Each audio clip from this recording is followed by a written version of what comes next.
diiringi pengarah program Saudara Muhammad Alif Irfan bin Bakar masuk ke dalam Dewan.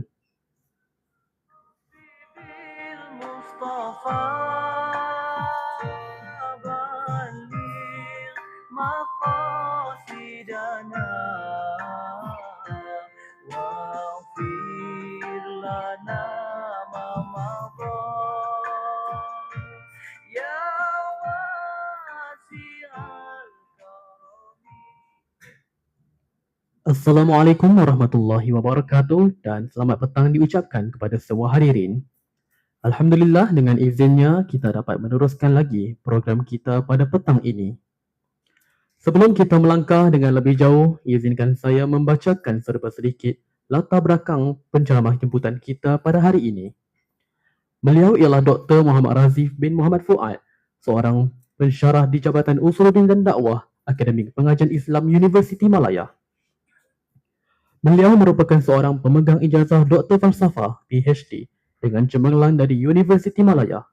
Kepakaran utama beliau adalah dalam bidang akidah, pemikiran Islam dan ideologi kontemporari. Selain aktif dalam penyelidikan antarabangsa, beliau kini memberi tumpuan khusus kepada etika kecerdasan buatan AI menurut perspektif Islam, satu kupasan yang sangat relevan untuk kita semua pada hari ini. Jadi, tanpa membuang masa lagi, majlis dengan sukacitanya menjemput Dr. Muhammad Razif bin Muhammad Fuad untuk memulakan slot terakhir. Majlis mempersilakan.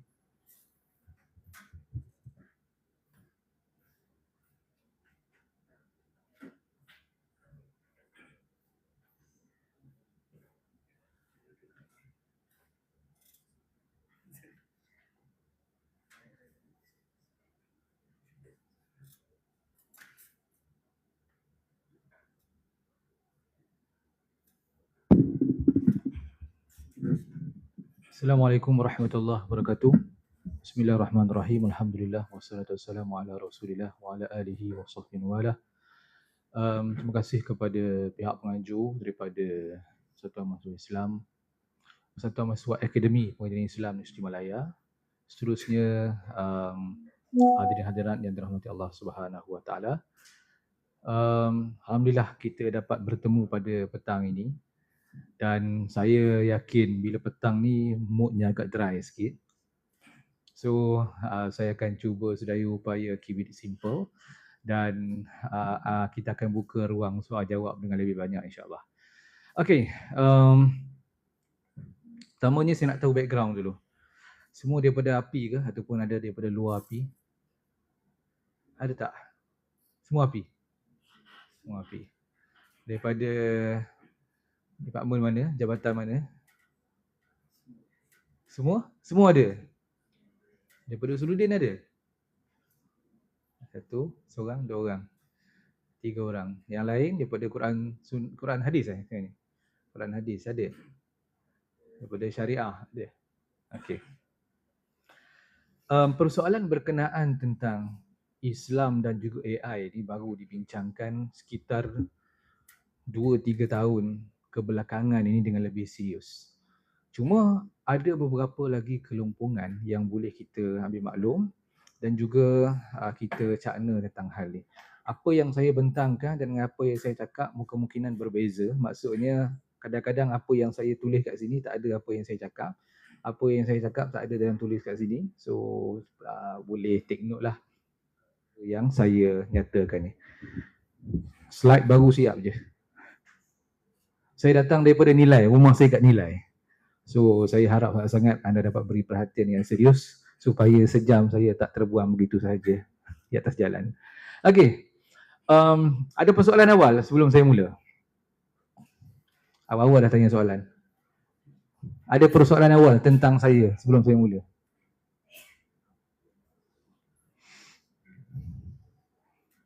Tak ada Kalau tak ada kita mula.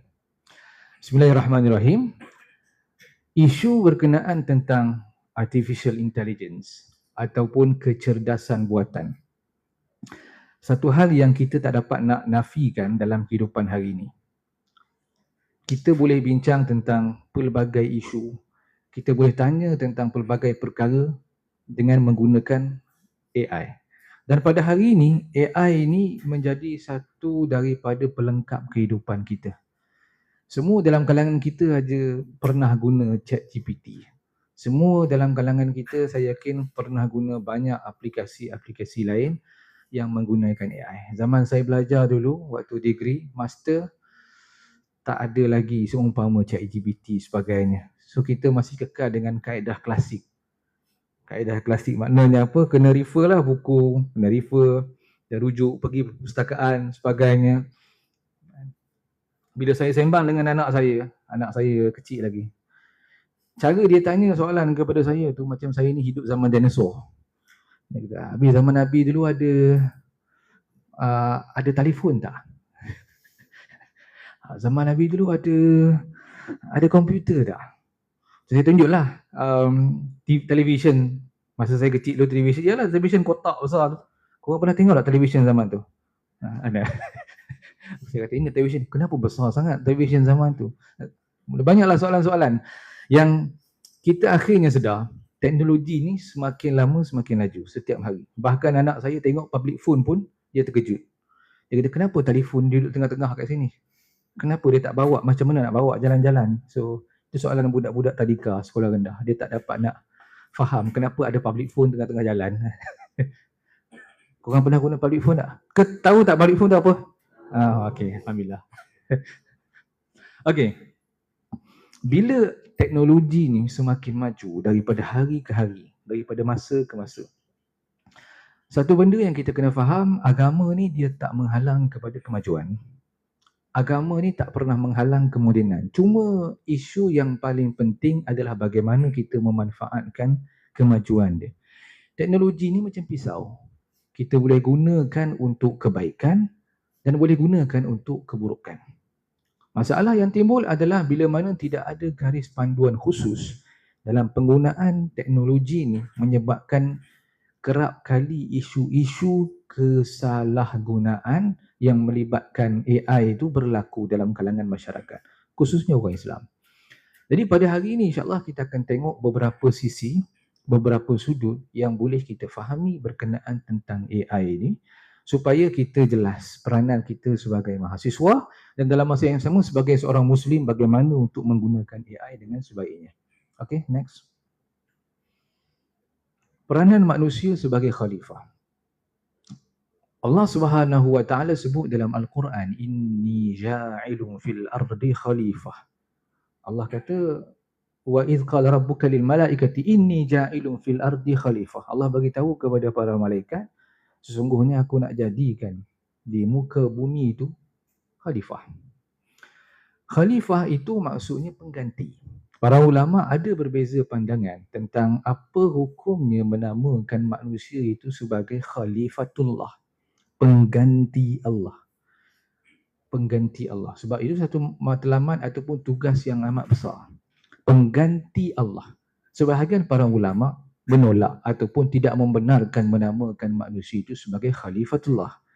Tapi pandangan jumhur para ulama adalah perkara itu dibolehkan berdasarkan kepada beberapa ayat-ayat lain yang menunjukkan, menzahirkan manusia itu sebagai khalifatullah. Dan dalam masa yang sama, maksud pengganti Allah itu bukan dari sudut zat kekuasaannya, bukan dari sudut zat peranannya, tapi lebih kepada wakil. Dan peranan bagi wakil bagi Allah Subhanahu wa taala itu adalah untuk memakmurkan muka bumi. Untuk memastikan muka bumi itu berlangsung tadbir urusnya dengan baik. Memastikan muka bumi itu segala apa yang berlaku itu mengikut susunan dan juga tata cara yang dikehendaki oleh Allah Subhanahu wa taala. Jadi itu peranan khalifatullah. Dan khalifah ini satu tanggungjawab yang amat besar. Kalau kita perhatikan bagaimana manusia itu Allah Subhanahu wa taala jadikan dengan penuh kesempurnaan.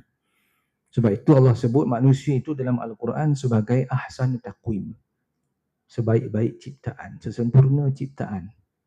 Kerana ada pada manusia itu yang membezakan dia dengan makhluk, iaitu akal.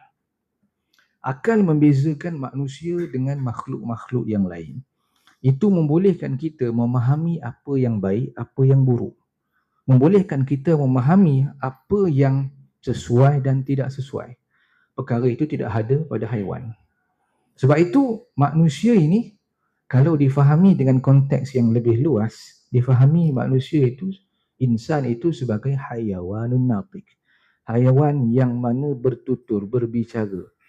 Dan perbicaraan an-nutqu, apa yang manusia cakapkan itu bukan hanya sekadar keluar daripada mulut. Kalau setakat nak cakap, lembu boleh cakap, kambing boleh cakap, maksudnya dengan bahasa dia lah. Tapi cakap dengan menggunakan akal. Ini perbezaan antara manusia dengan haiwan ataupun binatang yang lain.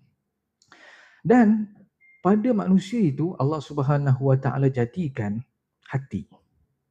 Yang mana hati itu ada pada dia beberapa juzuk. Kalau kita boleh baca antaranya dalam buku Imam Al-Ghazali rahimahullah, Kimya As-Sa'adah, membahagikan hati manusia itu kepada beberapa jenis. Ada hati yang bersifat bahimah. Bahimah ni apa? Binatang buas. Hati yang mana menyebabkan kita cenderung kepada beberapa perkara. Antaranya perkahwinan, antaranya makan minum, antaranya survival. Itu jiwa ataupun nafsu bahimah yang ada pada manusia. Ada nafsu yang Imam Ghazali namakan sebagai syaitani. Itu mengajak kita kepada kejahatan, mengajak kita kepada perkara-perkara yang buruk. Ada juga nafsu yang bersifat malaikat. Dan nafsu malaikat itulah yang mengawal. Dan sepatutnya mengawal diri kita daripada segala masalah-masalah yang berlaku yang boleh membawa kepada dosa. Dan juga ancaman azab daripada Allah Subhanahu Wa Taala.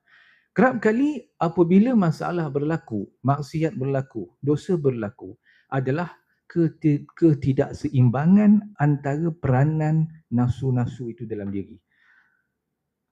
Nafsu ataupun jiwa malaikat tak berperanan, akhirnya menyebabkan jiwa yang bahimah dan juga yang lain menguasai. Maka itu menyebabkan kita melakukan perkara-perkara yang di luar akhlak seorang Muslim.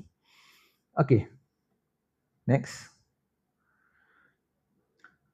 Kita bincang tentang bab akhlak. Akhlak, etika, moral. Kita boleh bincang dengan lebih terperinci perbezaannya. Semua secara umumnya pada petang ini, tak nak semua mengantuk, kita fokus pada akhlak. Akhlak ni apa? Akhlak ni kata Imam Al-Ghazali rahimahullah dalam Ihya adalah satu bentuk involuntary actions. Apa itu involuntary action? Perkara yang kita tak rancang. Contohnya nampak sampah, ambil. Kutip sampah tengah jalan, masuk dalam tong sampah. Kita tak memerlukan sesiapa untuk tengok kita buat benda itu baru kita buat. Faham tak? Contohnya nampak dekan datang baru kita ambil sampah, tolong sapu, tolong mop lantai sebab dekan ada lalu. Itu bukan akhlak. Kenapa itu buat? Kerana ada seseorang nampak kita buat. Kita tengok kawan kita jatuh, kita cepat pergi bantu dia, tolong angkat dia. Kita tengok perkara di masjid ataupun di surau, tengok ada kotoran, kita cepat tolong cuci, tolong bersihkan. Itu akhlak.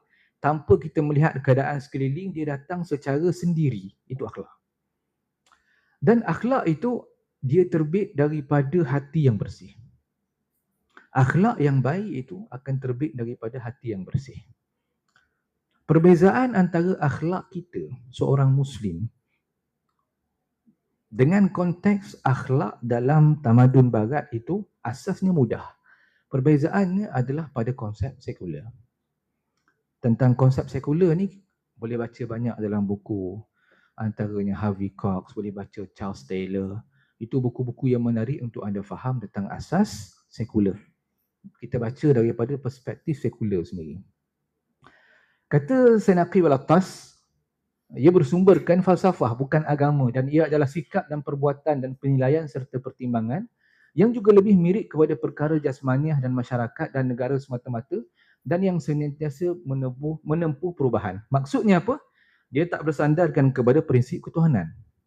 Dia melibatkan perkara-perkara jasmani sahaja, luaran sahaja, bersifat relatif. Apa itu relatif? Maksudnya, Apa yang awak buat, awak rasa dia betul, maka dia betul. Apa yang awak buat, awak tak boleh nak kata, apa yang orang lain buat, awak tak boleh kata dia salah sebab bagi dia itu betul. Ini masalah dalam tamadun barat sekarang. Saya 3 tahun lepas ada program 3 minggu di US. Saya pergi US tu sebab saya bergaduh dengan kedutaan Amerika di Malaysia. Siapa baca buku saya, travelog saya, tu saya cerita. Gaduh dengan kedutaan US, dapat sponsor 90,000 pergi sana 3 minggu. So bergaduhlah dengan orang putih. Adalah. Saya pergi tu sebab saya ada cerita ringkas, cerita lebih detail dalam buku saya. Bila saya dapat jemputan untuk buka puasa di kedutaan US di KL, soalan yang saya terima daripada political counselor, kita nak buka puasa, bayangkan kita nak buka puasa, tengah nak makan, tiba-tiba orang tanya soalan, rasa apa? Aku tengah lapar ni. Dia tanya soalan kepada saya, kenapa pendekatan Malaysia dalam isu LGBT agak keras? Soalan dia kepada saya. Saya nak jawab ke tak jawab? Aku tak buka puasa lagi, aku nak makan, lapar ni, tanya soalan macam tu pula. So saya letak sudu, letak garpu, saya jawab dia, saya tengok dia. Saya kata, apa yang awak faham tentang pendekatan Malaysia? Sebab Malaysia sejak daripada dulu sampai sekarang, kita konsisten. Mana-mana kerajaan pun, Malaysia konsisten dalam isu LGBT. Tak boleh. Sebab dia melanggar norma ketimuran kita dan dia melanggar adat susila sebagai seorang manusia, bahkan sebagai seorang Muslim. So dia kata banyak report kita daripada Human Rights Watch sebagainya dan semua menunjukkan, menzahirkan yang Malaysia itu tak adil dalam menangani isu-isu melibatkan LGBT. Saya kata put aside all your reports. Tolak ke tepi kejap report-report awak tu. Awak pergi turun tengok program di JAKIM. JAKIM ada buat program tahunan dengan LGBT, perkemahan, mukhayyam. Percuma 3 hari 2 malam. Saya ingat hari tu buat di mana? Di Genting Highland. Siapa nak rasa hujung minggu yang percuma makan minum ada tempat tinggal, dipersilakan. Buat perlakuan pelik-pelik sikit. Yang lelakinya, samalah yang perempuannya. Saya boleh tolong report. Dia angkut terus pergi Genting Highland, free je. Jadi program tu biasanya JAKIM akan bagi pendedahan keagamaan, ajar mereka balik kepada fitrah. Saya kata kepada orang putih ni, bukankah kebebasan beragama juga adalah apa yang awak perjuangkan? Dan itu yang dibawa oleh kerajaan.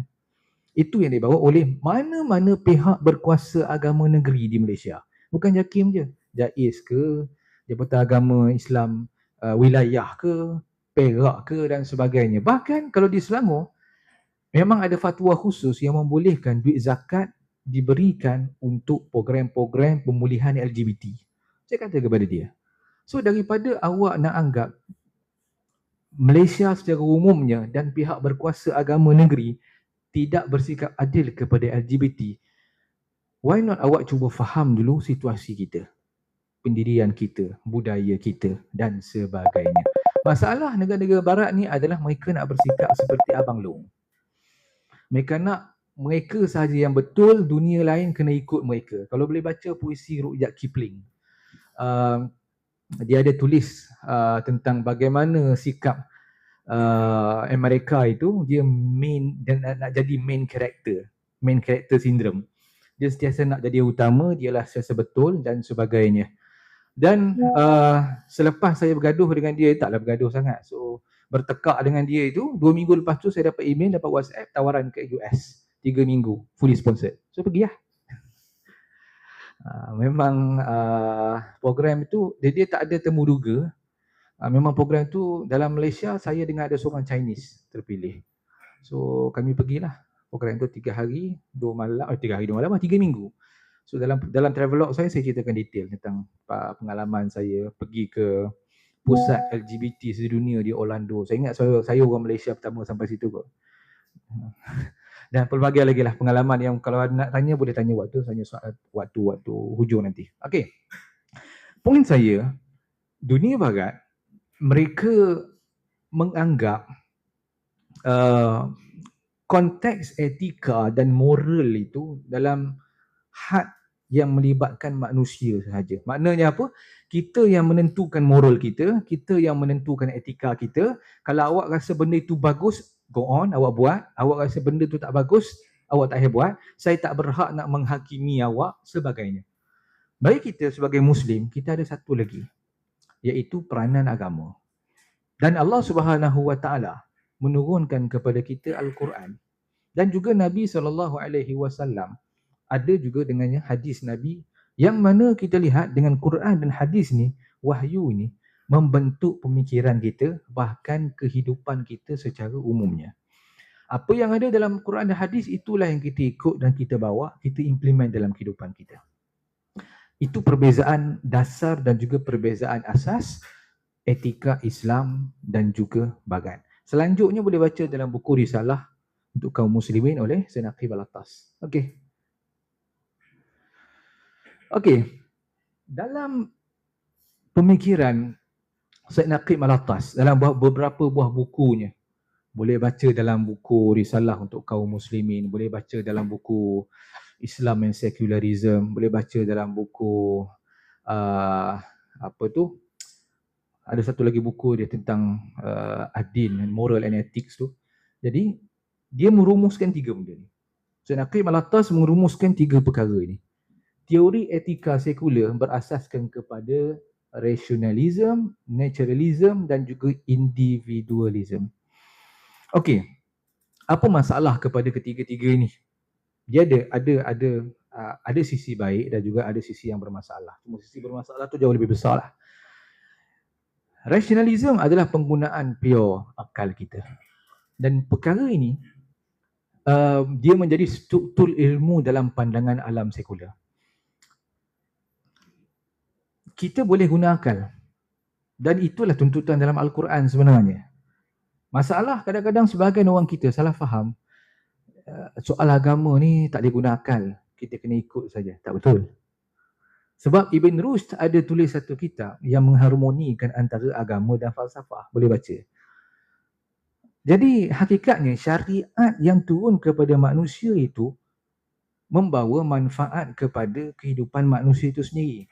Dan bila mana bincang bab kehidupan, sudah tentu tak lari jauh daripada penggunaan akal. Yang keduanya, naturalism. Struktur dunia itu sendiri. Apa sebenarnya naturalism ini? Imam Ghazali dalam Munqiz min ad-Dalal. Al-Munqiz min ad-Dalal dia ada bahas satu masalah kelompok yang dipanggil sebagai tabi'iyun. Tabi'iyun itu kelompok naturalis. Yang mana mereka merumuskan apa sahaja berdasarkan kepada apa yang mereka dapat cerap dengan mata kasar mereka, dengan pendengaran mereka, dengan deria rasa mereka, dengan deria bau mereka. Saya bagi contoh mudah. Imam Ghazali rahimahullah ketika mana nak mengkritik golongan naturalis, dia bagi contoh yang menarik. Dia kata cuba tengok matahari ataupun bulan lah. Matahari ataupun bulan besar mana? Besar mana? Jangan pejam mata tidur terus. Cuba bayangkan. Besar mana? Ya?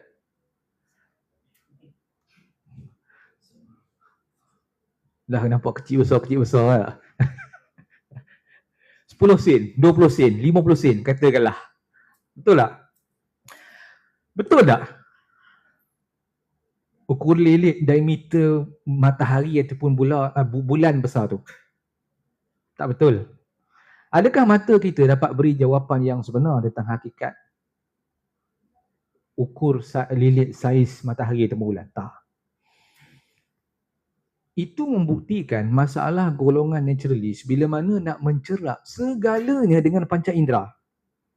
Imam Ghazali bahas detail tentang masalah golongan yang berpegang hanya kepada sensory knowledge. Apa yang tak dapat dilihat oleh mata, apa yang tak dapat didengar oleh telinga, apa yang tak dapat dirasa oleh lidah, apa yang tak dapat dihidu oleh hidung kita, apa yang tak dapat disentuh oleh tangan kita, tak wujud. Ini masalah. Sebab itu ada perbahasan tentang metafizik. Metafizik ni apa? Something beyond fizik. Apa itu perbahasan metafizik? Tentang ketuhanan, tentang perkara ghaibiat, the unseen, perkara yang kita tak nampak. Syurga, neraka, dosa, pahala, jin, syaitan, malaikat, itu semuanya perkara-perkara yang melibatkan metafizik. Dalam kerangka sekular barat, dia tak terima benda macam ni. Jadi Imam Al-Ghazali rahimahullah dalam Al-Muqiz Minad Dalal kritik. Ada saja benda yang sebenarnya kita tak boleh nak cerap dengan panca indera, tetapi benda itu wujud banyak. Dia boleh bagi contoh. Kita boleh bagi contoh banyak. Cuma nak kata, persoalan berkenaan tentang ketuhanan itu termasuk bawah kelompok metafizik. Something yang kita tak boleh nak cerap dengan akal kita. Sebab apa? Sebab apa kita tak boleh nak cerap? Tak boleh nak kenal Tuhan dengan panca indera kita. Sebab apa? Ramai dah sampai ke alam malakut. Sebab apa kita tak boleh nak cerap Tuhan dengan panca indera kita? Siapa boleh beri jawapan?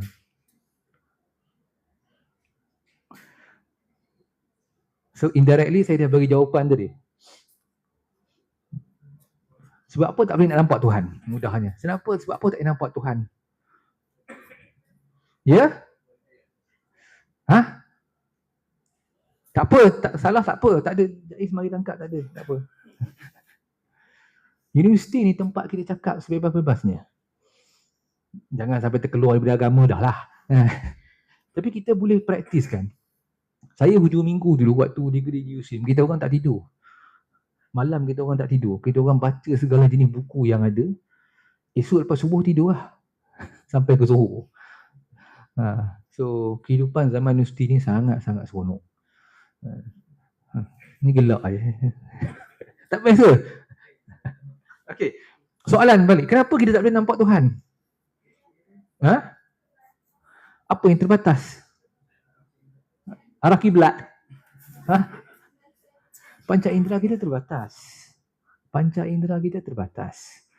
Jadi Tuhan kita tak boleh nampak sebab panca indera kita terbatas. So adakah artinya Tuhan kita tak wujud? Wujud je. Jadi apa buktinya?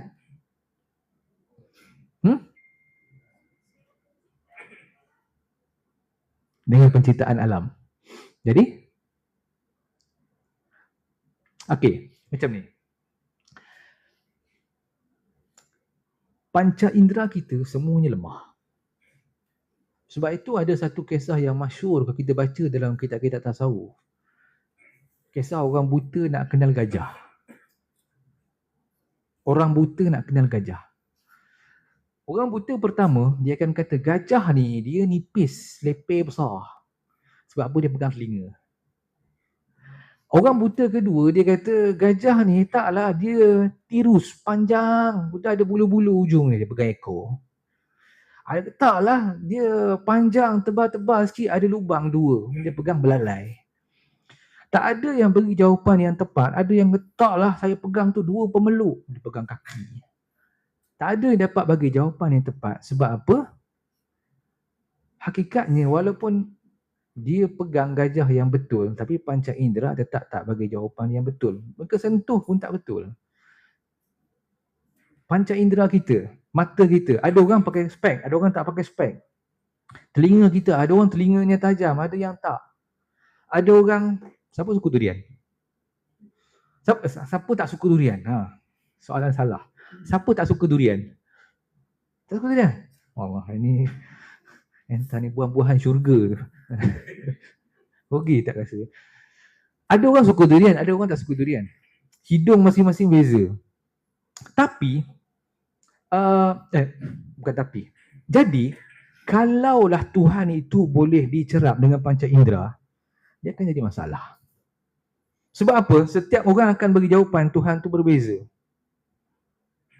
Tuhan ni macam ni, Tuhan ni macam ni. Tuhan ni, sebab panca indera kita semuanya lemah. Macam Imam Ghazali simpulkan, mata kita pun tak boleh nampak jawapan yang sebenar, saiz matahari, saiz bulan. Macam mana kita nak nampak hakikat Allah Subhanahu Wa Taala? zat Allah Subhanahu Wa Taala. Sebab itu panca indera kita, sensory organ kita tak boleh untuk mencerap hakikat Allah Subhanahu Wa Taala. Apa sahaja yang lalu kat fikiran kita, semuanya bukan Allah Subhanahu Wa Taala. Betul tak? Sebab apa? Setiap apa yang kita cerap dengan panca indera, semuanya akan terakam dalam ni. Contohnya lah, tiba-tiba dalam dewan yang sejuk ni bau durian. Bau sesuatu, tapi kita boleh tangkap baunya bau durian. Daripada mana kita belajar itu bau durian? Pernah makan, pernah bau. So, sensory organ kita rakam benda itu. Kita tahulah ada orang Sendawa tadi makan durian. Tiba-tiba bau durian. Tak ada. Saya bagi contoh. Saya minta contohnya semua pejam mata. Jangan pejam, nanti tidur. Pejam mata, bayangkan nasi Arab. Walaupun tak ada nasi Arab depan kita. Kita boleh bayang tak? Sebab apa? Pernah makan. Betul tak? Something yang lalu di panca indera kita, yang kita pernah sentuh, kita pernah bau, kita pernah rasa, kita pernah hidup, kita pernah dengar. Semuanya kita boleh bayang. Tapi Tuhan tak. Sebab itu bila digambar, kita cuba untuk digambarkan Tuhan dengan apa bentuk sekalipun, tak boleh. Sebab sensory organ kita tidak akan mampu untuk mencerap benda yang beyond that. Okey, balik kepada hal tadi. Individualism. Masalah individualism ni, ini paling bermasalah. Bahkan kata Sayyid Naqib Al-Attas, antara ketiga-tiga ni, individualism ni paling bermasalah. Sebab dia berkait rapat dengan manusia, dengan kegembiraan, happiness, tentang kontrak sosial, tentang kebebasan dan sebagainya. Bahasa mudahnya, isu individualism ni dia akan bawa kepada balik kepada asalnya, iaitu masalah sekular dan masalah humanism. Segalanya berpusat kepada manusia. Manusia boleh menentukan masa depan, manusia boleh menentukan kehidupan, manusia boleh menentukan apa yang ada sekelilingnya. Tuhan tak ada peranan dalam urus takbir manusia seharian sampai bila-bila. Tuhan ciptakan manusia, kemudian Tuhan lepaskan untuk manusia urus sendiri. Itu fahaman Qadariyah. Zaman sekarang dia datang dalam bentuk sekular humanis. Jadi teori etika sekular macam ni. Saya ingat masa saya pergi US, sampai di Orlando, kami dibawa ke satu balai polis. Orlando ni bandar paling mesra LGBT dalam dunia. Bandar paling mesra LGBT dalam dunia. So bila pergi sana, kami disambut, saya pergi ke LGBT center di sana. Saya disambut oleh presiden dia, Mr. George. Mr. George ni umur 60, transgender, pakai skirt. So jangan bayang, memang hodoh. Umur 60 pakai skirt, ya Allah, hudung lah. Tapi baguslah layanan dia sebagainya. Kami disambut sampai ke dia punya dewan dia. Dia ceritalah tentang perjuangan dia, tentang apa yang dibawa, konsep kesetaraan gender, so on so forth di sana. Dan dapat satu soalan daripada peserta. Kami tak ramai, lebih kurang dalam 10 orang gitu je. 10 ke 15 orang. Ditanya oleh seorang kawan saya daripada Sri Lanka. Dia kata, Mr. George, kamu sebut tentang kesetaraan, sebut tentang keadilan. Kalaulah anak perempuan kamu masuk bertanding sukan dan dikalahkan oleh seorang transgender, kamu rasa adil ke tidak? Lama dia diam. Akhirnya dia jawab, sejujurnya saya rasa tak adil. Sejujurnya saya rasa tak adil. Sebab apa dia jawab macam tu? Sebab saya fikir balik, fitrah manusia tak akan dapat untuk nafikan. Yang hakikatnya jantina ni ada dua, lelaki dan perempuan. Ya, soal khunsa tu lain cerita lah. 100 tahun lagi bila kita meninggal dunia pun, contohnya kita ditanam di mana-mana, mana-mana arkeologis datang korek balik kubur kita, dia akan tengok lelaki perempuan itu je. Dia akan, saya jumpa jantina ketiga. Tak ada. Awak lelaki dan awak perempuan itu je. Dia akan tengok dari sudut-sudut tulang sebagainya. Jadi masalah individualism ni menyebabkan kita jadi tak kisah dengan sekeliling. Soal nilai itu jadi relatif. Bagi awak perkara itu baik, okay, go on, awak buatlah. Saya tak layak untuk menentukan perkara itu baik ataupun buruk, kerana itu hak awak. Hak saya adalah buat hak saya, hak awak adalah buat hak awak sendiri. Itu masalah konsep etika dalam dunia sekular. Okay, next.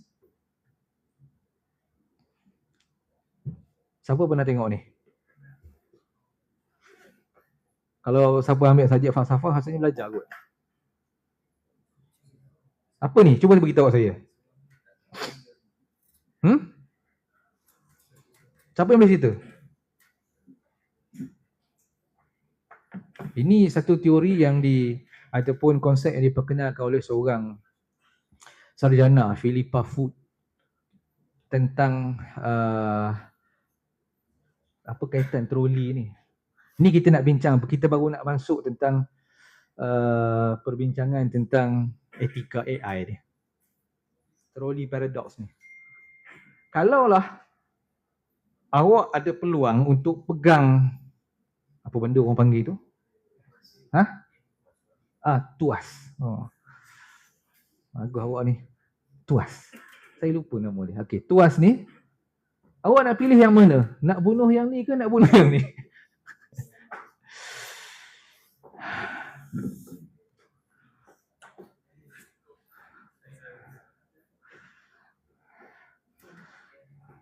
Okey, saya nak jawapan. Satu jawapan.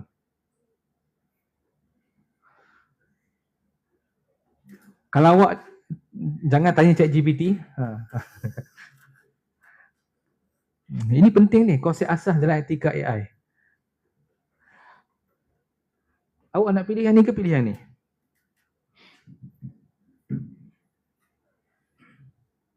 Ada nak cuba? Sebab kita pilih dua-dua pun kita akan dianggap sebagai pembunuh, betul tak? Kita akan dianggap sebagai pembunuh, betul tak? Cuma bezanya bunuh sikit, bunuh banyak. Ada jawapan lain tak?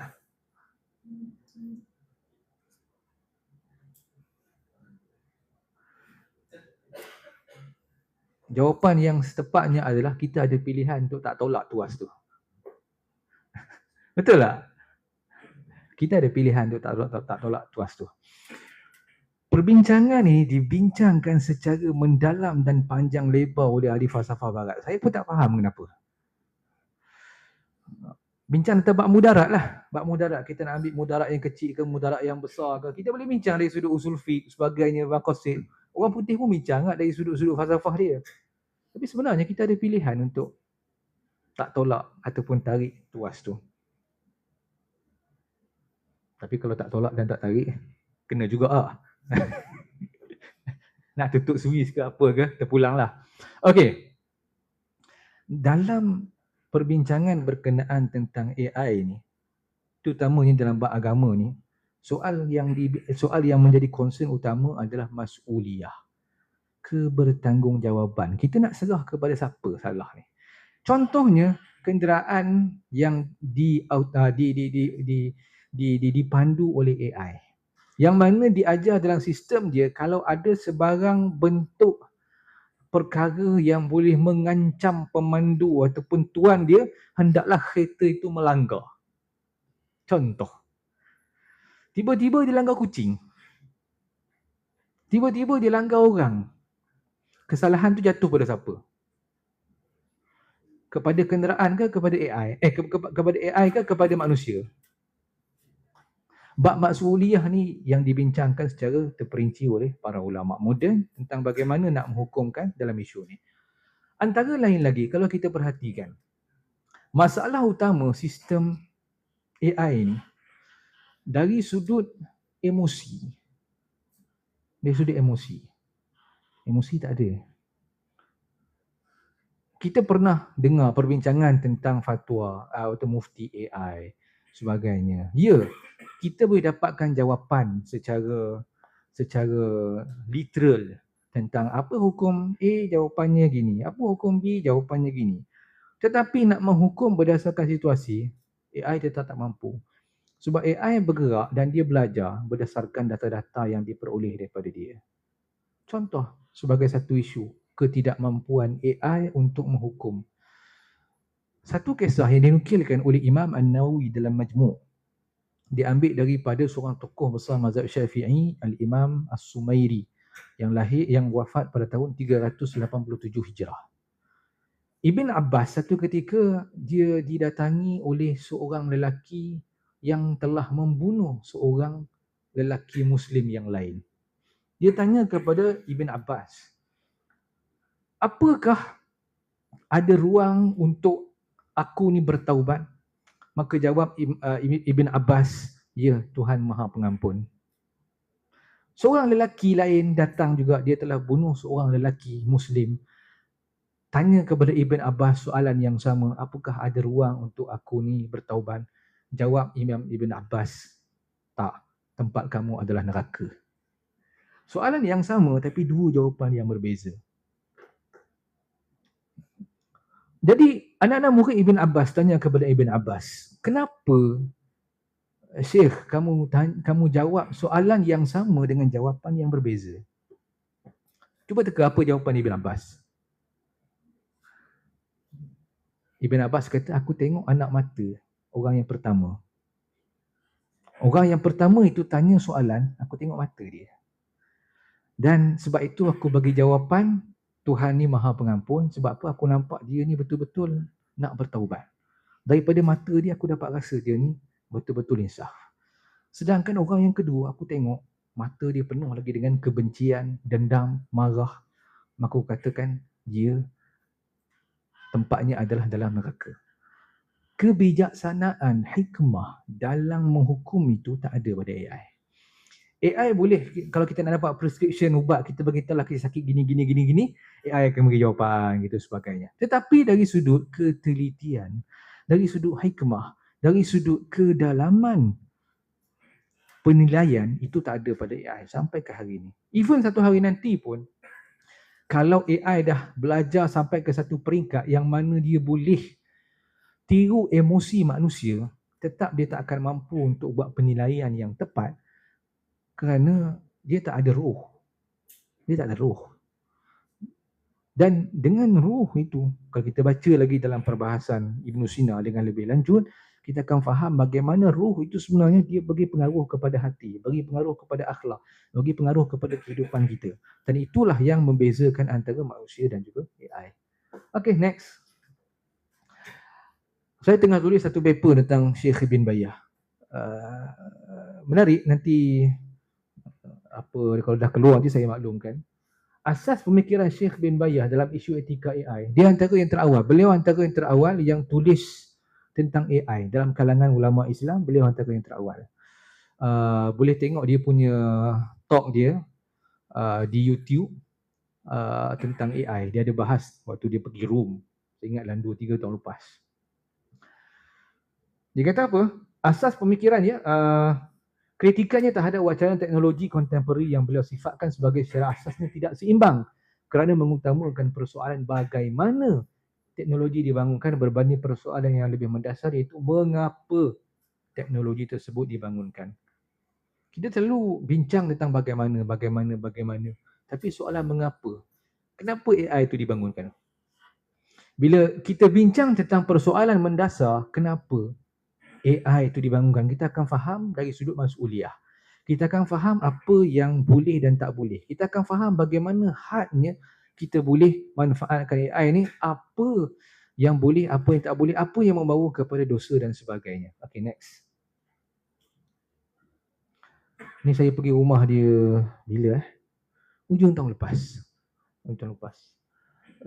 Ringkasnya, pendekatan ini berpijak kepada pandangan etika yang menekankan bahawa tujuan satu perbuatan, iaitu maqasid, lebih penting daripada cara ataupun alat yang digunakan. Dalam Islam, suatu tindakan dinilai berdasarkan niat dan juga matlamat moralnya, bukan sekadar sama ada ia berjaya atau canggih dari sudut teknikal. Oleh itu, teknologi tidak dianggap sebagai satu yang neutral atau bebas nilai. Sama ada teknologi itu baik ataupun buruk bergantung pada untuk apa ia digunakan dan nilai apa yang dibawanya kepada kehidupan manusia. Kita nak hukumkan AI ni baik ke buruk ke, dia satu benda yang subjektif, bergantung kepada bagaimana kita menggunakan dia. Masalah utama adalah kita menyalahgunakan AI untuk perkara-perkara yang tak sewajarnya. Saya boleh guna AI tak? Saya tanya ni jujur, saya baru start masuk kelas master dengan PhD je. Kelas undergrad tak pernah masuk lagi. Sebab saya baru register sebagai lecturer Disember 2025. So tak ada pengalaman nak mengajar korang lagi. So boleh buat pakai AI tak? Saya tanya jujur ni.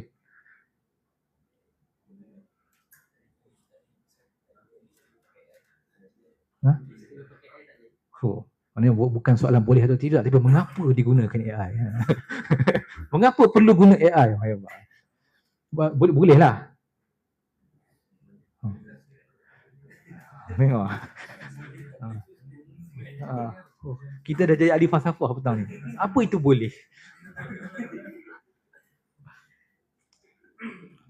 Dia kita nak guna untuk kita perbaiki struktur bahasa boleh. Kita nak guna untuk dapatkan idea awal brainstorm, tak ada masalah. Tapi kalau bergantung sepenuhnya, ni bahaya. Sebab apa? AI ni menumpulkan akal. Saya cakap terus terang, dari sudut bidang kita lah, pengajian Islam, kita boleh manfaatkan untuk dapatkan maklumat, akses lebih baik. Tapi segalanya kalau bergantung kepada AI, dia akan menumpulkan akal kita. Sebab dalam tradisi pengajian Islam, asas kita adalah hafaz. Fahfaz fa kullu hafizin imam, kata imam, kata dalam matan Rahabiyah Faraid. Hafallah, kerana siapa yang hafal itu dia akan leading, dia akan jadi imam, dia akan jadi pemimpin. Jadi tak boleh kita bergantung sepenuhnya, melainkan kita kena ada banyak pembacaan, banyak menghafal. Itu asas ataupun tradisi kita sebagai penuntut ilmu dalam bidang pengajian Islam. Jadi nak gunakan AI dari sudut nak dapatkan idea awal, nak akses maklumat lebih baik, alhamdulillah itu jauh lebih bermanfaat. Zaman dulu kalau nak buat assignment cukup payah. Dan saya yakin di masa depan ketidaksempurnaan itu adalah sesuatu yang dicari oleh semua orang. Sebab semua dah sempurna. Ayat dah cantik dah. Betul tak? Akhirnya orang nak cari yang ketidaksempurnaan. Sebab itu fitrah kita. Okay, next. Jadi Syekh bin Bayah pecahkan kepada 5 poin. Tujuan moral mestilah diutamakan berbanding kecekapan teknikal semata-mata. Apa tujuan kita guna AI? Untuk apa? Ke arah mana? Dan sebagainya. Ini panduan-panduan, garis panduan yang beliau berikanlah. Saya dapat teks penuh beliau. Alhamdulillah saya berhubung dengan anak kepada Syekh bin Bayah dan beliau bekalkan dengan 4 teks utama Syekh bin Bayah ketika mana di Rom, di Jepun, di Greece dan di beberapa tempat lagi lah. Beliau bahas tentang AI di Abu Dhabi. Jadi daripada keempat-empat artikel itu, ini yang dapat dirumuskan. Yang keduanya dari sudut muru'ah. Maruah manusia perlu dipelihara selaras dengan maqasid syariah. AI tak boleh dianggap sebagai ejen moral dan oleh itu tidak memikul tanggungjawab etika. Soal mas'uliyah tadi selesai. Akhirnya bila jadinya macam saya katakan tadi, isu-isu melibatkan mungkin pembunuhan ke apa ke, adakah kita boleh salahkan AI? Tak. Sebab akhirnya dia balik kepada manusia juga. Hikmah. Pertimbangan etika adalah dipandu oleh hikmah dan bukan sekadar peraturan atau pengiraan teknikal. Dan kelimanya, perlunya kerjasama global merentasi agama dan budaya. Okey, hal ini saya tak nak bincangkan panjang sebab dia bawa kepada mengantuk. Kita next, teruskan. Okey, ini cabaran masa depan. Baca buku daripada susunan oleh Ziauddin Sardar ni bagus. The Post-Normal Times Reader. So, sekarang ini, kita sedang melalui zaman post-normal. An era of upheaval and uncertainty, the path forward ethical imagination, an era of upheaval and ni bacalah nanti saya bagilah apa slide ni. Nak kata zaman post-normal ni, kehidupan kita jauh lebih berbeza daripada zaman yang sebelumnya. Bahkan ancaman-ancaman, cabaran-cabaran melibatkan AI jauh lebih dahsyat berbanding dulu. Buktinya apa? Next slide. AI and playing God. Inside the first Church of Artificial Intelligence, staff Google dah letak jawatan buka gereja AI. Kita ada Gita GPT. Gita GPT ni apa? Daripada Bhagavad Gita, satu kitab dalam antara kitab-kitab Hindu. dan boleh tanya soalan kepada dia dan akan dijawab oleh Tuhan. So dia akan jawab lah. Malaysia Temple unveils first AI Maju for devotees to interact with address concerns. Malaysia kita ada sekarang ni AI, Dewi AI yang pertama dalam dunia di Johor. So tu dia punya Dewi Maju dia. Maju ni Dewi Laut. So pengunjung akan pergi ke sana, berinteraksi, tanya soalan sebagainya dan mereka akan dapat jawapan lah. Agak-agak kalau marah tutup suis lah. Dapat tak saya punya lawak ni? Macam hambar je. Okey, marah je tutup suis kan, selesai. So jadi masyarakat kita sekarang ni zaman post normal, kita sakit. Sakit apa? Sakit otak. Sakit otak. Sebab kita percaya, beriman dengan benda-benda macam ni. Benda-benda yang kita buat sendiri, ini berhala zaman moden. Kalau baca dalam buku Yuval Noah Harari, siapa yang dah baca? Baca buku Yuval Noah Harari, dia ada bahas tentang dataism. Agama moden iaitu percaya, beriman dengan data. Bila kita minta kepada Tuhan, Tuhan tak boleh bagi jawapan yang muktamad. Kita minta kepada data, data akan bagi kepada kita at least mungkin 99% tepat. So data adalah Tuhan yang sebenar. Itu agama moden yang bersangkut paut dengan AI. Jadi cabaran-cabaran yang melibatkan akidah, melibatkan agama dan AI ni satu benda yang sangat-sangat meruncing pada zaman sekarang ini. Dan saya nak tutuplah dengan slide ini. Sekiranya kalau ada apa-apa soalan melibatkan Islam dan AI lagi, boleh kita bawa kepada perbincangan. Ada?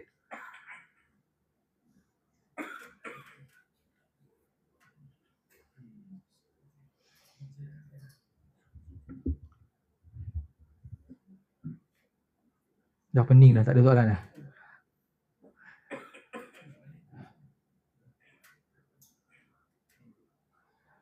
Saya tak berani nak bawa berat sebab petang. Kalau pagi seronok lah. Pagi dengan malam saya boleh cerita sampai 2-3 pagi, tak ada masalah. Petang ni kita ringan-ringan je. Okey. Ada soalan?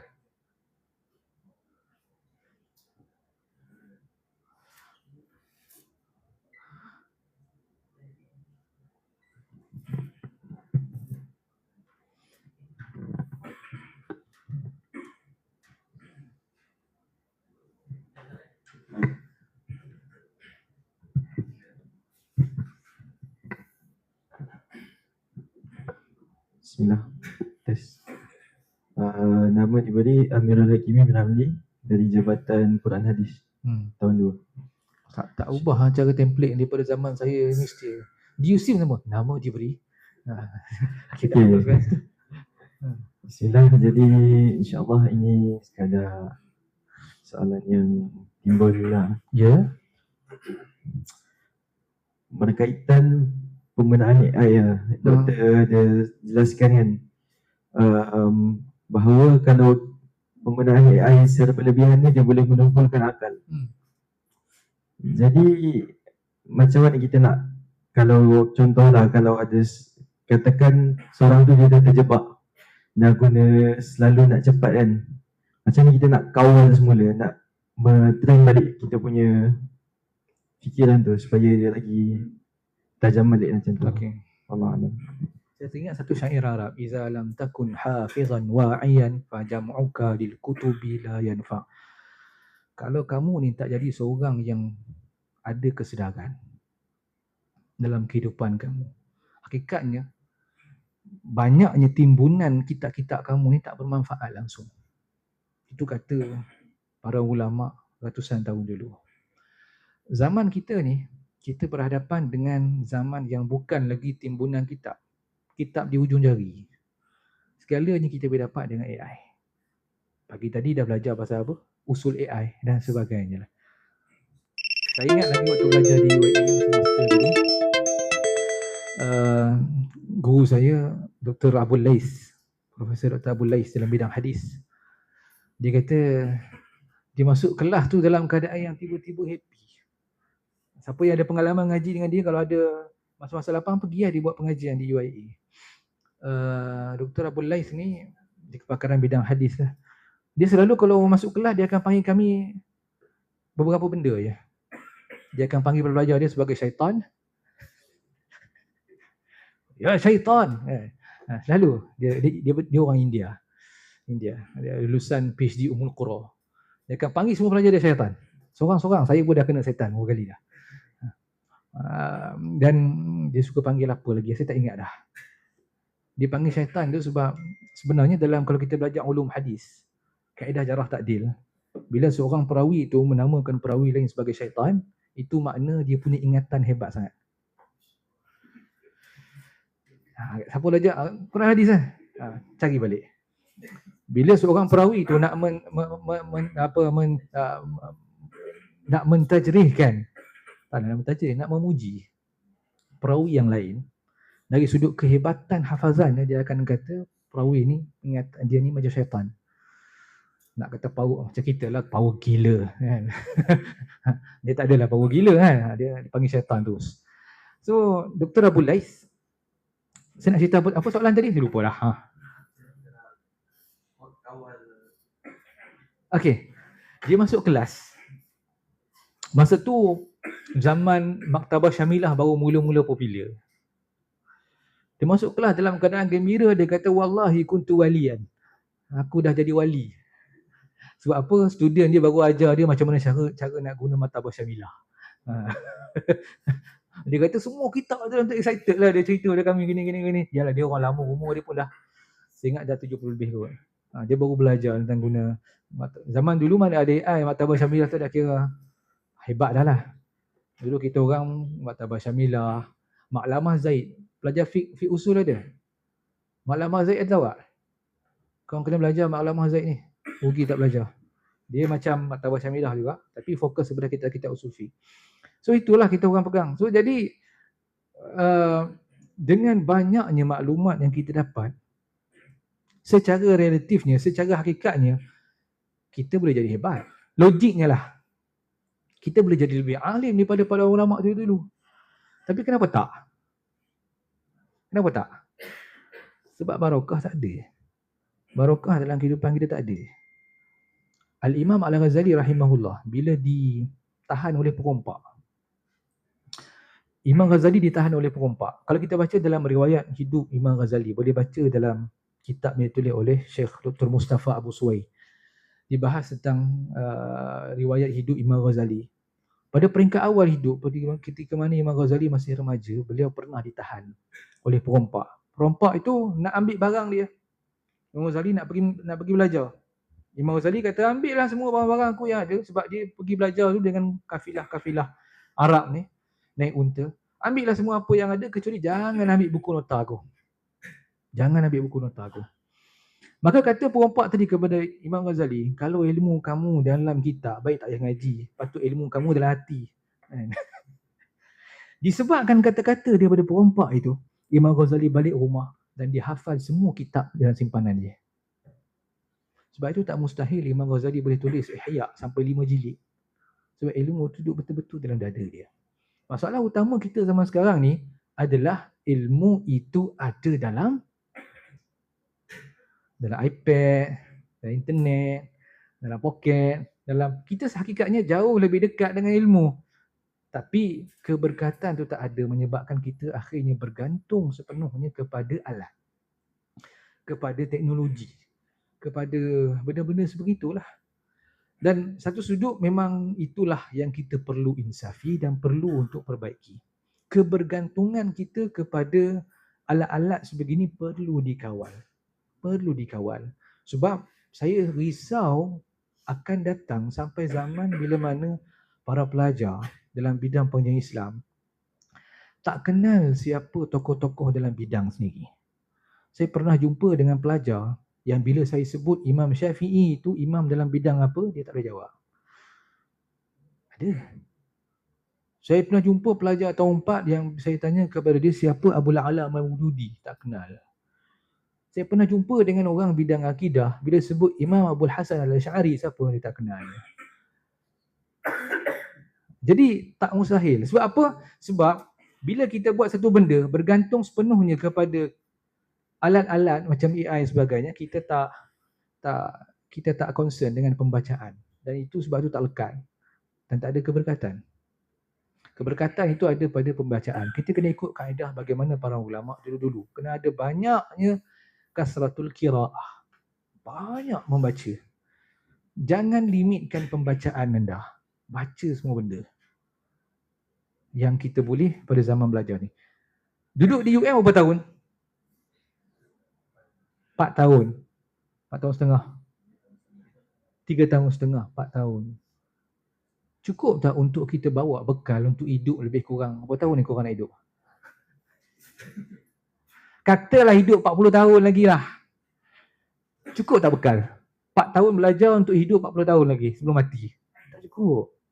Sebab itu tempoh yang kita ada sekarang ni kena betul-betul ada kesedaran. Iza lam takun hafizan wa'iyan fajam'uka lil kutubi la yanfa. Ingat balik-balik. Ingat betul-betul. AI kita boleh guna dan akhirnya berbalik kepada kesedaran kita. Kalau kita nak jadi pelajar yang hanya sekadar lepas ni nak grade pointer 4 flat, dapat anugerah pelajaran diraja, kemudian habis belajar nak apa? Malu-malu nak sebut, nak kahwin lah.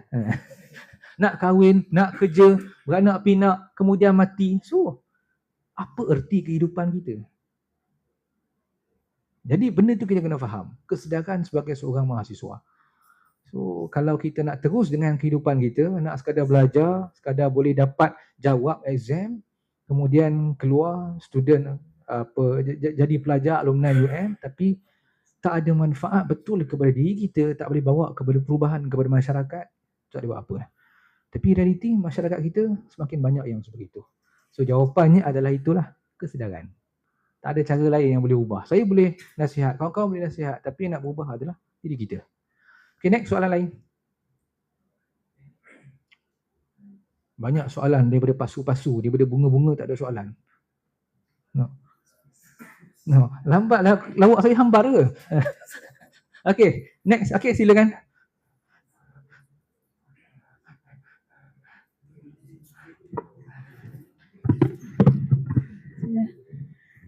Assalamualaikum warahmatullahi wabarakatuh. Salam. Nama saya Fatin Fatimah daripada Sarjana Muda Pendidikan Islam tahun 2. Soalan saya untuk zaman sekarang, terutamanya Gen Z, sekarang ramai yang meluahkan perasaan ataupun apa yang dia rasa kepada AI. Jadi apakah kesan seseorang individu tu terhadap psikologinya? Adakah ia memberi kesan? Dan lagi satu, adakah AI sebenarnya mempunyai perasaan, benar-benar mempunyai perasaan atau ia sekadar program? Okey, itu soalan daripada saya. Terima kasih. Ini geleng kepala. Kenapa awak tak luah perasaan kat saya? Oh, belum suka AI. Mungkin itu perasaan dia kan sekarang. Okey. Berkenaan tentang teori jiwa manusia, awak boleh baca penulisan daripada Ibn Sina. Ibn Sina bahas dengan sangat cantik tentang teori jiwa, termasuk Imam Ghazali. Kita akan faham kat situ apa maksud sebenar jiwa dari sudut Islam. Okey. Dia ada berkaitan tentang roh, tentang akal.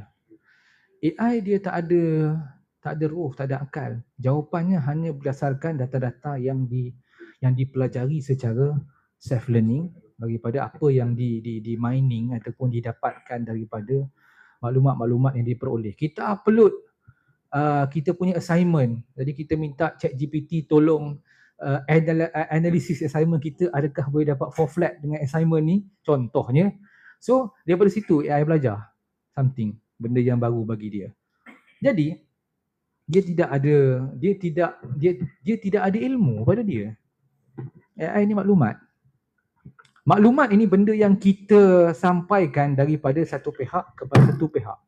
Ilmu ini adalah yang sesuatu yang boleh bawa kita kepada kebenaran. Itu kalau kita bincang dari sudut falsafah. Sesuatu yang boleh sampaikan kita kepada kebenaran, itulah ilmu. Kalau tidak, dia hanya kekal sebagai maklumat yang ditransfer daripada satu pihak kepada satu pihak, daripada satu jiwa kepada jiwa yang lain. Bahkan dia tak masuk dalam jiwa pun. Dia hanya kekal dalam memori kita. Okey. Saya nak tanya, betul ke Gen Z banyak bertanya kepada AI, luah perasaan kepada AI? Korang ni betul-betul sebagai generasi dinosaur saya rasa macam sedih lah. Tak adalah. Okey.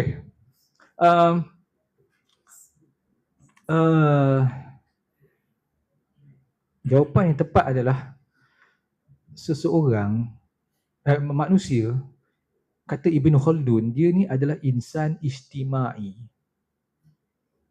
Dalam kitab Muqaddimah, dia tafsirkan manusia itu sebagai insan ijtimai. Manusia yang kena bersosial. Kita tak nak jadi macam budaya Jepun. Hikikomori. Cuba cari. Hikikomori tu benda apa? Dia hidup siang malam dengan teknologi. Yelah, nak makan pun ada food panda. Duduk dalam bilik sorang-sorang. Kemudian tak berjumpa dengan dunia luar. Tak pergi bersukan. Tak pergi bersosial. Tak pergi keluar. Tak pergi sembang sebagainya. Jadi dia hanya dunia dia dengan komputer, dengan teknologi sebagainya. Ini bahaya. Hikikomori. Akhirnya, dia akan jadi manusia yang anti-sosial. Dia akan jadi manusia yang bermasalah. Dia tak boleh adapt dengan sekeliling dia. Jadi dari sudut psikologi, benda ni masalah. Benda ni masalah, bawa kepada banyak isu. Dan isu ni penting untuk kita faham. Kalau kita baca dalam buku Malik Badri, almarhum Prof Malik Badri, The Dilemma of Muslim Psychologists. Dalam buku tu Prof Malik Badri ada huraikan tentang isu-isu psikologi melibatkan psikologis barat dan juga Muslim. Boleh baca, ada kaitan sikit tentang apa yang disebut oleh yang bertanya tadi. Jadi kesimpulan saya adalah, sebagai fitrah kita, manusia yang insan ijtimai, yang perlu bersosial. Tak kira lah awak ni extrovert ke introvert ke, kita punya fitrah kita adalah kena ada hubungan dengan manusia. Nak meluah, kena meluah kepada manusia. Kadang-kadang kita takut tau, kita nak luah kepada orang, orang judge kita. Orang mengumpat kita kat belakang. Kalau kita cerita kat AI tak katakan, AI tak ceritakan siapa-siapa. Kan? Tak tahulah, bagi pandangan saya tak sihat. Sampai ceritakan kepada mereka yang kita percayai, ceritakan kepada mereka yang dekat dengan kita, dan dari sudut mental health sebenarnya benda itu tak membawa satu manfaat yang lebih baik. Kerana apa? Penyelesaian itu tidak ada kepada AI. AI tak ada jiwa, AI tak ada roh, AI tak ada emosi. AI tak boleh baca emosi kita. Sebab itu, ni penting bab pedagogi pendidikan. Bila mana Rasulullah SAW, dia bagi nasihat kepada Ibnu Umar. Apa tindakan Rasulullah? Rasulullah pegang bahu. Dia kata apa? Kun fid dunya ka'annaka gharibun aw 'abiru sabil. Jadilah kamu kat dunia ni sebagai orang asing ataupun pengembara. Simple je nasihat dia. Dan nasihat itulah Ibnu Umar ingat sampai ketua. Bila dibahaskan dari sudut pedagogi pendidikan, boleh baca antaranya buku Syekh Abdul Fattah Abu Ghudah. Dia kata sentuhan tu berbeza. Bila kita nasihat kawan kita WhatsApp dia, kau bertaubatlah, kita dah bulan Rejab, kita bulan Syaban, nak masuk Ramadan contoh. Jadi kawan kita baca, kau kerek lah, kau pun sama je. Tapi kita pergi depan dia, pegang dia, sentuh dia. Awak bila nak insaf? Saya tengok awak dia ada muka-muka ahli neraka. Bertaubatlah. Kita dengar-dengar Allah. Sakitnya dada kan. Contoh. Tak, realiti beza tak? Kalau kawan kita cakap, nak tegur kita, ni kawan baik lah. Dia WhatsApp dan dia cakap depan, sentuh kita. Sentuhan tu beza. Sentuhan beza. Dia jeli je, dia nak pegang kawan dia, kawan dia. Gitu. Lelaki tak ada masalah, nak sentuh tak ada masalah. Sentuhlah. Saya ada kawan di UAE tu Bangladesh. Sama-sama Bangladesh. Budaya dia tau, dia pegang tangan lelaki sama lelaki. Itu tanda best friend tau.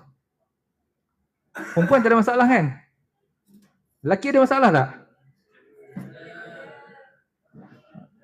Kalau di UAE kadang-kadang kita boleh tengok budaya ni. Sebab setengah negara Pakistan, Bangladesh, kalau member best friend, lelaki sama lelaki dia akan pegang tangan. Kan? Sentuhan ni kadang-kadang dia akan beri kesan yang berbeza kepada psikologi manusia. Sebab itu penting akhirnya kalau ada masalah, balik kepada manusia. AI mungkin boleh bagi solusi yang umum. Macam saya cerita tadi kes Ibnu Abbas. Dengan pandangan mata je Ibnu Abbas boleh bagi fatwa, dua fatwa yang berbeza atas isu yang sama. Lelaki itu berdosa ke tidak? Tuhan maha pengampun ke tidak? Kesnya kes bunuh.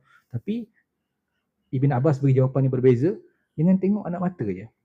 Jadi balik kepada manusia. Wallahu alam. Okey. Soalan lagi ada tak? Ya, silakan.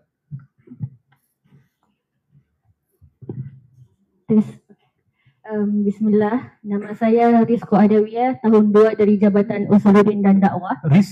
Rizko Adawiyah. Okey.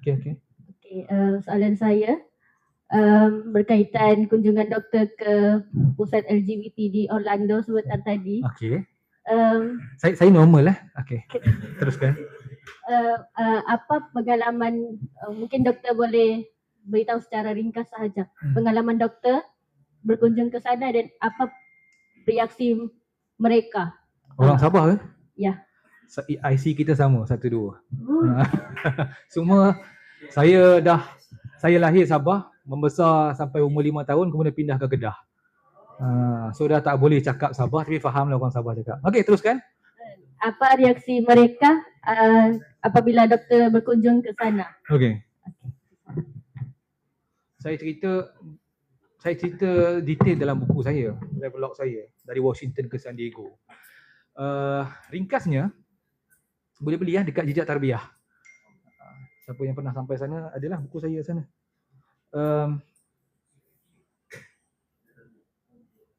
Di Florida ada satu kawasan daerah namanya Orange County. Saya pergi kat balai polis tapi saya tak cerita habis. Balai polis tu adalah balai polis yang mesra LGBT. Kereta polisnya dicat dengan colour bendera LGBT sana. So digambarkan sebagai daerah yang paling mesra LGBT dalam US di Florida, khususnya di Orange County. Kami sampai tempat yang pertama tu di balai polis lah, diceritakan bagaimana isu, sebab di sana pernah jadi satu peristiwa tembakan rambang oleh seorang lelaki yang tak dikenali terhadap lebih kurang 40 orang, tak seingat saya, gay di Florida. Dia ada satu pub gay, saya sampai kat sana lah. Tapi sampai tu sebagai pelawat lah. Dah jadi museum lah situ. So saya sampai sana, so ceritanya pernah ada lebih kurang 40 orang gay yang mati ditembak oleh seorang lelaki tak dikenali. Sejak daripada situ, peristiwa itu, tragedi itu menyebabkan Florida ubah banyak dia punya akta-akta dan dia jadi bandar yang amat mesra dan selamat bagi LGBT sana. Soal tembakan, kita sepakat tak patut mana-mana nyawa dibunuh begitu saja. Kita nak bincang soal dia punya pegangan dia lah. Okey. Bila saya sampai di LGBT Center di Orange County di Florida itu, Orlando. Macam saya ceritalah, kami disambut oleh kumpulan pimpinan ataupun persatuan NGO LGBT di situ yang diketuai oleh Mr. George. Masalah utama di Amerika Syarikat adalah ini sampai sekarang berlaku walaupun Amerika punya polisi sekarang ni sangat tak mesra LGBT sebab Trump tak suka LGBTQ+, Trump tak suka. So tapi zaman sebelumnya, Biden dan sebelumnya memang sangat mesra LGBT. Bila kami sampai di sana, kami disambutlah. Saya ingat lagi, saya sampai di depan tu macam-macam benda-benda yang saya boleh dapat secara percuma. Benda apa, fikir sendirilah. Percuma je. Boleh ambil dengan sebanyak yang mungkin diberikan untuk kegunaan masing-masing. So disambut dan diceritakan tentang perjuangan mereka, apa yang mereka dah buat di Amerika, apa yang telah mereka capai sebagainya. Cuma itulah, bila dibincang macam saya sentuh tadi tentang persoalan kalau anak dia bertanding sukan, adil ke tidak. Jadi itu antara yang dibincangkan. Cuma kita fikir secara logik akal lah. hakikatnya perjuangan yang dibawa oleh kelompok yang mendakwa mereka mengangkat hak asasi ni, dia bukanlah perjuangan yang bersifat keadilan. Sebab dalam Islam, kita tak pandang soal kesamarataan. Kita bincang soal keadilan. Sama rata ni apa? 50-50. 50-50 ni benda yang tak adil sebenarnya. Adil dari sudut angka. Sebab dalam Islam kita bincang bab keadilan. Adil dalam Islam ni apa? Meletakkan sesuatu kepada tempatnya. Lelaki ada tugasnya, peranannya, perempuan ada peranannya. Ya, zaman makin moden, ada setengah hal yang mana perkara yang kita boleh revise balik daripada pandangan-pandangan yang terdahulu. Contohnya tentang isu penglibatan wanita dalam bab kefatwaan. Hal ni masih dibincangkan di peringkat global tau. Tapi Malaysia kita tak ada masalah. Saya pernah sampai ke US. Ke Australia. Di satu kawasan di Melbourne, ahli jatuh kuasa fatwa dia masih bincang sama ada wanita tu layak ke tak layak duduk dalam fatwa kaunsil. Saya kata macam apa benda korang ni? Malaysia kita pernah ada ketua pengarah JKIM perempuan. Ahli jatuh kuasa fatwa negeri-negeri penuh perempuan, pesyarah-pesyarah. So jadi apa masalahnya? Jadi dia orang macam terkejut, kenapa Malaysia macam tu? Saya tanya balik, kenapa tak macam tu? Nabi SAW sendiri, bila soalan-soalan berkenaan tentang wanita, pernah ada seorang tanya kepada Nabi soalan tentang haid. Nabi pas kepada Aisyah. Ada kitab khas yang disusun oleh para ulama, fatwa-fatwa Aisyah. Aisyah ni mufti pada zaman Nabi SAW.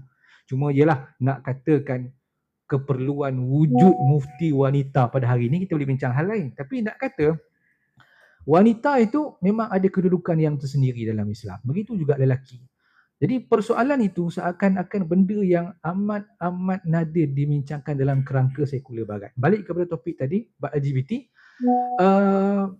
Itu pendirian ataupun polisi sebahagian masyarakat Amerika. Bahkan bila saya sampai tu di mana di Washington tengah ada demonstrasi untuk mengharuskan ataupun membolehkan pengguguran janin. Sebab bagi mereka, my body is my right. So, tubuh badan saya adalah hak saya. Kerajaan tak berhak untuk menentukan saya boleh menggugurkan bayi ataupun tidak. Itu ikut suka saya. Sebab kerajaan mereka nak meluluskan satu akta yang mana tidak membenarkan pengguguran janin. Tapi ada kelompok yang kata tak boleh, ini badan saya, hak saya lah. Tapi kita kena faham dalam Islam, kita go beyond that. Harta nyawa kita milik Allah SWT. Badan ni adalah amanah daripada Allah. So jadi perbincangan tu akan berjangka panjang lah. Nak cerita bab LGBT, saya seronok sebenarnya. Bukan sebab saya normal kali kedua saya ulang. Saya ada pengalaman lama. Sebelum tugas dia sebagai pesyarah di sini, saya lama di Jabatan Mufti Wilayah Persekutuan. Dan banyak ikut program-program LGBT sebagai. Nak tahu ke? Orang bab LGBT je cerah mata. Sikit lah. Kalau ada peluang, ada masa, saya sarankan Persatuan Mahasiswa turun lapangan untuk program-program macam ni. Untuk menyantuni golongan-golongan LGBT. Cuma kalau kena kejar tu, pandai-pandai lari lah. Saya pernah sampai di Chowkit. Chowkit ni, dia ada dua kelompok jemaah. LGBT, dua-dua Muslim. Tapi yang nak kepada agama, tak nak kepada agama. Saya pernah sampai kepada dua-dua kelompok ni lah. Waktu saya sampai tu, kita orang ada program hampir dengan waktu zuhur lah. Yang sambut salam saya ni pakai baju kebaya, baju kurung kedah, pakai abaya. Kan. Tapi lelaki lah. Saya salam je, dia salam tarik peluk saya. Cium pipi, terkejut saya. Risau kan. Tapi itulah, ada ruang untuk hakikatnya dakwah kepada golongan-golongan macam ni lah. Okay, saya tak nak kita lanjut panjang lagi lah, nanti masa lain lah. Okay, Allahualam. Okay, ada soalan lagi? Mungkin last kot. Sampai pukul apa kita sebenarnya? Pukul 4. Janganlah pukul 4. 3.30. 5 minit lagi lah. Ada soalan tak? Kaitan tentang AI tadi. Ada pun lain-lain ke?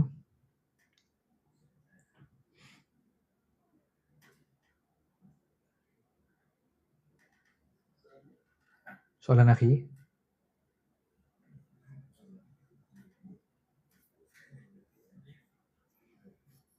Okey.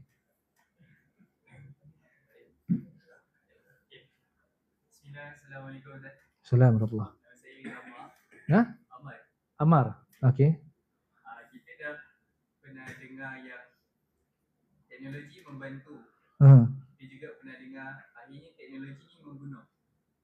Sebab menghilangkan kita punya kemahiran. Kita pernah dengar semakin banyak ilmu semakin bagus. Dan kita juga pernah dengar ada orang yang bila makin banyak ilmu semakin lupa diri dan menyalahgunakan ilmu dia. Soalan saya, Ustaz, sebagai ustaz orang yang dah lebih berpengalaman daripada saya dan kami semua lah, apa satu nasihat atau pegangan yang kami sebagai seorang pelajar pada masa kini untuk amalkan dari aspek satu penggunaan teknologi, yang kedua dari aspek ilmu itu sendiri, yang ketiga dari aspek menjadi individu yang berguna ataupun di masa hadapan. Ya, Ustaz. Okey. Saya bagi poin-poin ringkas lah. Poin pertama, dalam satu seminar melibatkan Syekh Dr.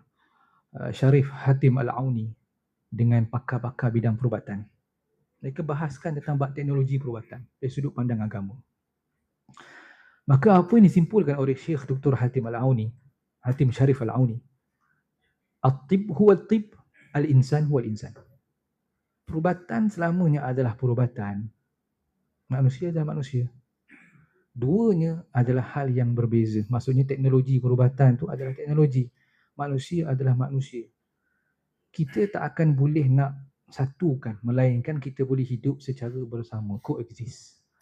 Kita hidup dengan teknologi ini, kita coexist dengan teknologi ini dengan sebaiknya, dengan penuh amanah, dengan penuh rasa kata tanggungjawab, mas'uliyah tadi yang kita bincang awal tadi, sebagai seorang hamba Allah Subhanahu Wa Taala. Itu semua tergandung bawah makna khalifah. Okey, itu yang pertama. Yang keduanya, sebagai seorang mahasiswa, benda yang paling penting adalah kita ingat pesan Al-Imam Al-Juwaini rahimahullah. Pesan ni kita selalu anggap yang masyhur kata itu Imam Syafi'i. Tapi pandangan yang tahqiq yang dinyatakan oleh Syekh Muhammad Awamah, syair itu adalah syair Imam Juwaini.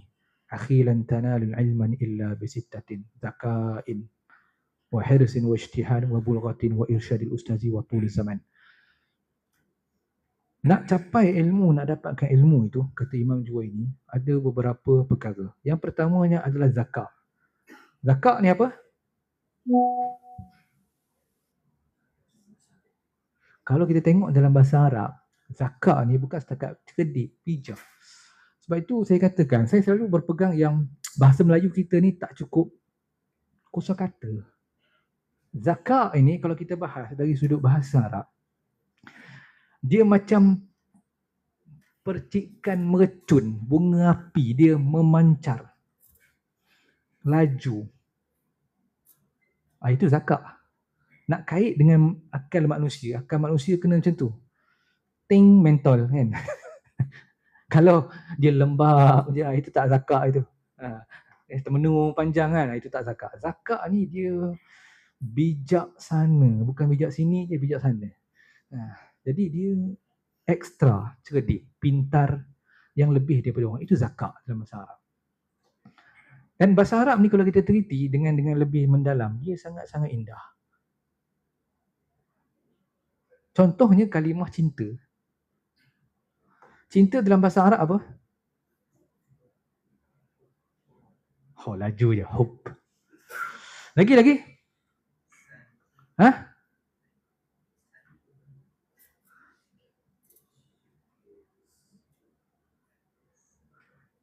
Dalam bahasa Arab ni, kalimah cinta ni kata Imam Ibn Qayyim dalam Rawdatul Muhibbin, ada lebih 70 kalimah sinonim cinta.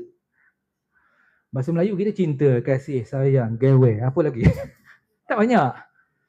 Tapi bahasa Arab, dia ada dia ada situasi yang menggambarkan perasaan-perasaan tu. Al-ishq, dia cinta dengan rindu. Al-hub, lepas ni boleh buat modal. Al-hub tu cinta je. Zirwatul ishqi, kemuncak cinta yang membawa kepada perkahwinan. Itu zirwatul ishqi. Itu sedap bahasa Arab ni. Sama juga macam kalimah khalaqa, wajada, ja'ala. Kenapa Quran bezakan? Bahasa Melayu apa? Menjadikan, menciptakan. Bahasa Arab tak, ada beza. Al-afu, al-ghafur, beza. Semua ni kita akan dapat kalau kita mengaji lah. Zakain, wa hirsin. Kena ada kesungguhan. Belajar ni jangan kita nak kira penat. Tak ada yang tak penat belajar ni. Tak ada yang tak penat. Kita akan rasa stres, kita akan rasa penat, tapi buahnya kita akan dapat natijahnya. Dan sebagaimana pesan Imam Syafi'i dalam Diwan Imam Syafi'i,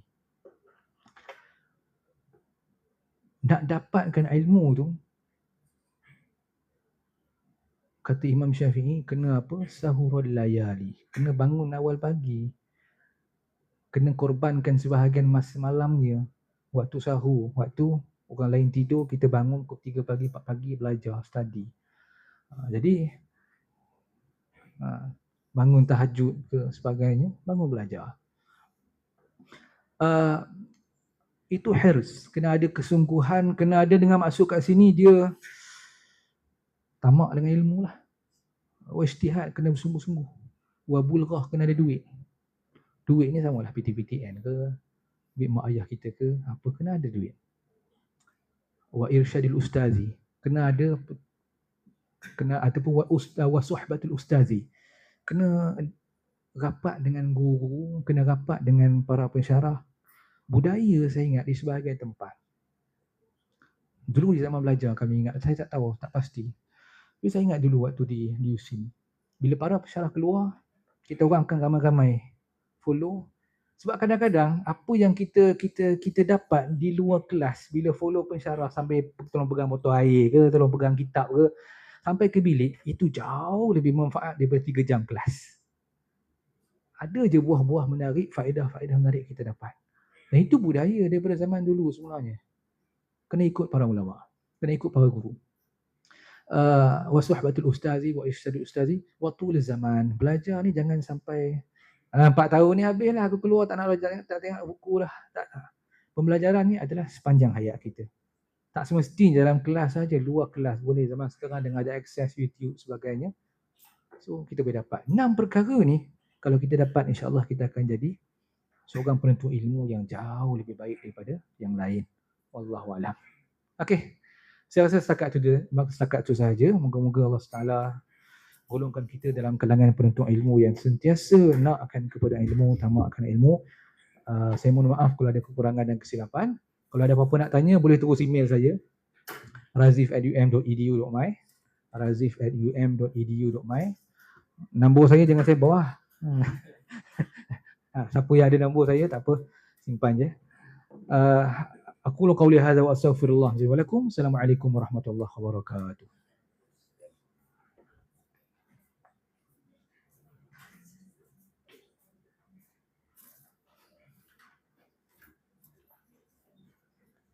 Waalaikumsalam warahmatullahi wabarakatuh. Majlis mengucapkan jutaan terima kasih kepada Dr. Muhammad Razif bin Muhammad Fuad atas kupasan yang sangat bernas itu tadi. Semoga segala ilmu dan nasihat yang diberikan dapat memberikan para peserta perspektif baru dalam mengimbangi kemajuan teknologi dan pegangan akidah. Seterusnya dijemput Saudara Muhammad Alif Irfan bin Bakar, Pengarah Exco Penyelidikan dan Pembangunan PM Apium sesi 2025-2026 untuk menyampaikan cendera hati kepada penceramah sebagai tanda kenang-kenangan. Majlis mempersilakan.